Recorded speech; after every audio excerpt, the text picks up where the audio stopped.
Salut à vous, bande de petits tentacules. Essai 25 000, parce qu'à chaque fois je pars dans tous les sens. Donc je suis là tout simplement pour vous parler de la porte d'Ishtar. C'est chez la Loutre Rôliste, c'est actuellement en financement. Le PDF est déjà dispo sur le site de la Loutre. Et je dis pas merci à la Loutre qui m'a niqué ma nuit. J'y ai passé beaucoup trop de temps dans la porte d'Ishtar. 386 pages, donc moi j'ai même pas fini de faire le tour, mais j'ai vraiment été, voilà, j'ai été conquis. Le cadre de base mésopotamien fantastique, vous savez là, les rois babyloniens avec les petites tresses dans les barbes, tout ça, bah de base c'est pas ce qui m'attirait le plus. Et ouais putain ils arrivent à en faire un truc vraiment accrochant. Hein. Donc dans le livre de base, de toute façon tu as les règles, le cadre de jeu, et puis un cadre, voilà, un cadre d'aventure. Enfin voilà, un module. Effectivement, c'est un peu plus que juste une simple aventure parce que tu as la description de ville. Enfin voilà, tu as vraiment t'as tout pour t'y mettre. Un aspect clé en main, un univers expliqué et puis des règles. Des règles d'ailleurs qui arrivent à être bien originales, à savoir qu'on a une base de règles simples. Elles sont beaucoup plus développées, enfin beaucoup plus. Elles sont plus complexes au niveau du combat avec des petits trucs dont on n'a pas l'habitude. Par exemple, t'as pas de points de vie, tu vas avoir en fait des équivalents de points de fatigue en sachant que le fait d'être blessé, c'est un état. T'es pas blessé, t'es blessé, t'es mort. Bon, et du coup, pour pas faire passer de 8 tes machins, enfin, il y a une espèce de jauge de points de fatigue. Voilà, on va commencer à être dans les détails. Enfin, c'est pas. Par exemple, oui, tu vas avoir des styles de combat. Enfin, il y a une attention particulière qui a été menée au conflit bagarre, et c'est le point des règles où c'est le plus complexe. Sans être du tout ingérable. Hein. Voilà, c'est D'ailleurs, le livre est très bien fait. Chaque fin de chapitre, tu vas voir un petit résumé de ce qui était important. Tu as des bons encarts qui te ramènent bien ce qui était important.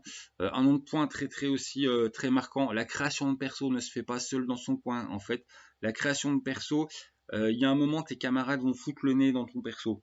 Techniquement, en fait, tu fais en fait ces étapes de vie, naissance, apprentissage, machin. Il y a certaines de ces étapes, en fait, ton voisin de droite et ton voisin de gauche vont pouvoir ramener leurs fraises. Donc il y a une forme aussi de création d'équipe tous ensemble, et puis voilà, où ton perso, bah, tu vas prendre aussi des idées puis des influences des autres joueurs. Donc c'est un peu tiens, c'est osé, et puis ouais, c'est assez croustillant. Un univers bien haut en couleur, enfin avec des histoires. Voilà, on a quelques petites embrouilles au niveau des divinités. On a un univers qui est sur le fond cosmogonique qui est assez hardcore. Enfin, voilà. Moi, je reviendrai dessus parce que là, j'en suis juste à ma première baffe, mais j'avais envie de faire un petit retour parce que ça m'a un petit peu enthousiasmé la nuit.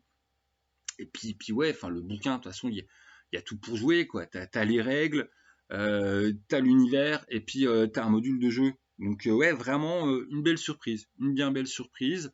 Donc voilà, je suis enthousiaste, je suis joie, j'ai envie de le participer.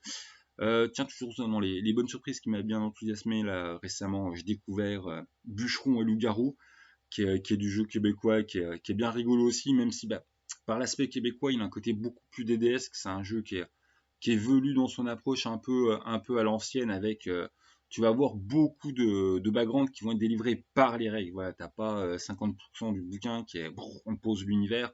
Non, t'as 80% du bouquin qui a une masse de règles, mais dans ces règles, t'as de l'univers. Bah du coup, la Porte d'Ishtar, c'est pas ça. Hein. La Porte d'Ishtar, t'as vraiment putain de tête, je dirais. T'as quoi? T'as 80 pages pour les règles, 60 pages pour le module de jeu, puis tout le reste, c'est du background, quoi. En gros, c'est vraiment, ouais, non. Des fois, tu as des points de règle à droite à gauche, mais non, la Porte d'Ishtar, c'est vraiment une très très belle surprise. Enfin, bon, voilà. Ça reviendra pour une vidéo beaucoup plus construite. Moi, j'avais juste envie de partager un petit peu ma joie et mon enthousiasme, en sachant que de toute façon, voilà, je vous pousse pas au pledge ou à la consommation de PDF, je vous pousse tout simplement pour aller prendre l'extrait gratos, parce qu'il y a un petit extrait gratos qui est qui est sur le site de la Loutre. D'ailleurs, qui est pas exactement ce que moi j'aurais choisi de montrer du jeu, machin, mais enfin bon, après, l'éditeur il fait sa live, voilà, je vais pas casser les pieds à tout le monde, mais ouais. Donc si le côté mésopotamien, ça te fait un peu rêver de jouer dans un cadre vraiment au goût, puis à l'aspect mésopotamien magique, ça te fait rêver. Ah, t'as un jeu là qui est un petit peu carrément fait pour toi. Donc hop, tu vas sur la loutre, hop, tu télécharges le truc gratos qui te fait un bon petit avant-goût du jeu. Et puis après, bah, tu te fais ton idée tout seul. Voilà, t'as pas besoin de publiciste ou de youtubeur pour t'expliquer si t'aimes ou t'aimes pas. T'as un extrait. Donc ça commence à être, ouais, voilà, c'est pas lu, enfin, voilà. Je trouve que c'est une bonne pratique ça. Avant on avait les kits, puis après on a eu les kits payants, bah maintenant avoir les petits extraits gratos pour savoir qu'est-ce que tu vas acheter, je trouve ça pas mal. Enfin bon, parce que bon, ouais, voilà, putain, j'avais arrêté de m'étaler. L'apport d'Ishtar, c'est en ce moment. L'apport d'Ishtar, on reviendra dessus pour une vraie vidéo de présentation, système, les races. En gros, tu joues les humains, il y a plein de sous-cultures, mais tu as quand même deux autres races. Les Minotaures qui s'appellent pas Minotaures, et puis les hommes à tête de chacal, un peu comme Anubis chez les Égyptiens. Et puis voilà, enfin, il y a des tas de choses faisables. Ça a été une très très belle surprise. Moi, ça m'a tenu en haleine des heures cette nuit. L'autruche aussi, là, depuis qu'il a, dès qu'il a plus ses cosses dans les pattes, il saute sur le PDF. Donc ouais, nous on est un petit peu à fond. Et puis bah, c'est quand même rare hein, que l'autruche et moi on soit d'accord sur un jeu. Donc une très très belle surprise, bien joué à la lutte, même si je leur remercie pas de m'avoir niqué ma nuit. Hein, j'ai autre chose à foutre que me coucher à 3 heures du mat parce que je me défonce les yeux sur un PDF. Mais non, non, ça a été très enthousiasmé, pressé qu'il y ait un vrai livre physique et vraiment, voilà, je vous invite à aller jeter un coup d'œil sur l'extrait gratos, tout simplement, qui est chez la loutre. C'est ce qu'il y a le mieux à faire si vous voulez vous faire votre idée par vous-même, en fait, tout simplement. Donc bonne découverte à vous.